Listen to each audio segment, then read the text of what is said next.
Good afternoon, Patriots. Constitution Vet here. Welcome back to another Sunday Sit-Down with CV. Right now I'm watching this beautiful black lab. Hello, Gertie girl. Hello, precious girl. Hello. Anyways, aside from that, it's been a pretty good day. Slow, easy, time to take it easy.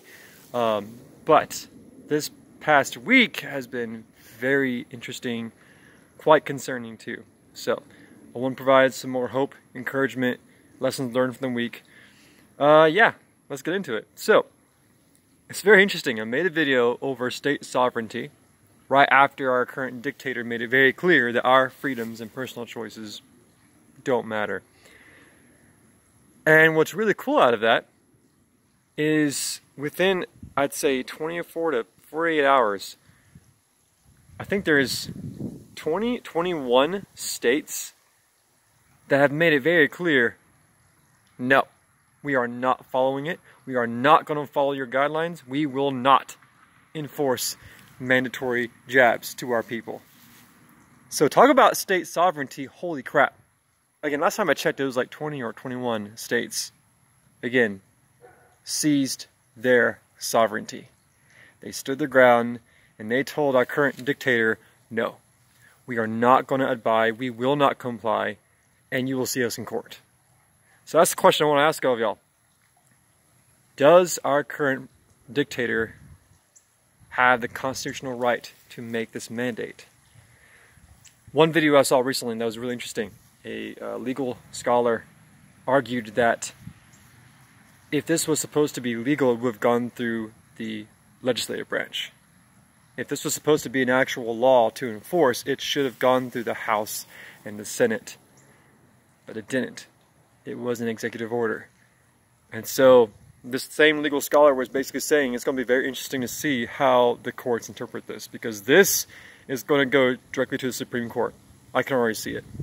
So listen, if you guys are living in a state where your state leadership is not seizing their sovereignty and they are being sheeped, go back to the video I made about pineapples and pizza delivery. Remember that one? Go back to that video.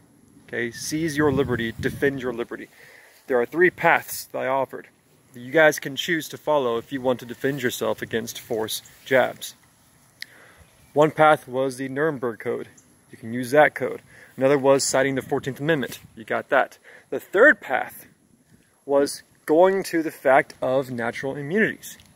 If you have the antibodies, if you have a natural immunity, go to your doctor, get a signed memorandum, get it notarized, have that as your defense. Hey, I have the natural antibodies, I have the immunities, and I have the 3 studies that show that people who have natural immunities are way more able to defend themselves against different variants of this pineapple. Anyways, yeah, guys, I know right now it can be really scary, but I made a video over state sovereignty, and right after that, states began seizing their sovereignty. And if they haven't seized their sovereignty, seize your own sovereignty. So yeah, please feel free to go back to my old videos. I made my most recent 2 videos. One was over state sovereignty, and the other one was over defending your liberty. Check those out, because those will provide practical resources you can use to protect your liberty. So, in other news, another reason why I love my state is they just recently signed into law. What are you doing, girl? Sorry, she was eating something weird. Recently, my state made it illegal for social media to ban you just for stating your own personal opinion. That was recently signed into law. So, I think 2 days ago, I finally got back onto Facebook. I've been on Facebook for a long time, but I finally got back on. I shared the video of the Texas governor signing into law. There's actually a name for it. I forgot the name of it. But basically, it tells social media companies, if you kick someone off for stating their view in the virtual town square, and that's it, you're breaking the law. You're breaking state law. So we'll see how that plays out. I'm very interested to see what happens. I'm about to be posting some things on my Facebook just to test that. But yeah, so with that being said, guys, hope you all have had a great week. Hope you all have had a great day. I know times are hard right now, but please do not stop. Do not bow down. Never surrender. As far as words of wisdom, I mean, this time right now can be scary, but also can be very liberating. Because right now, there is no confusion anymore. It's out there. Everyone now knows. The current person in charge of this country is officially a dictator. There's no way you can spin it to make it sound better. There really isn't. He said it himself. It's not about your personal freedom, personal choice. Well, what's it about then? So guys, like, I see that. And yes, I get angry. Yes, I get frustrated. But instead of being overwhelmed by anger and frustration, I'm choosing to have faith and realize, hey, now we all know what his true intentions are. Now we know there's no more excuses why you should not prepare.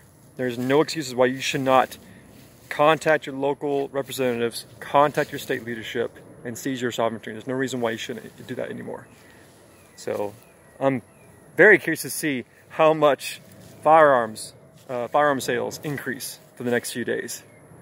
I'm very curious to see, how many people are going to go out, get their first firearm, because, guys, I have a firm belief that something big is going to happen soon. I don't know what it is, but when you see 20 states or 21 states stand up and say, no, we are not going to follow your executive order, that's a big thing, guys. That's really big.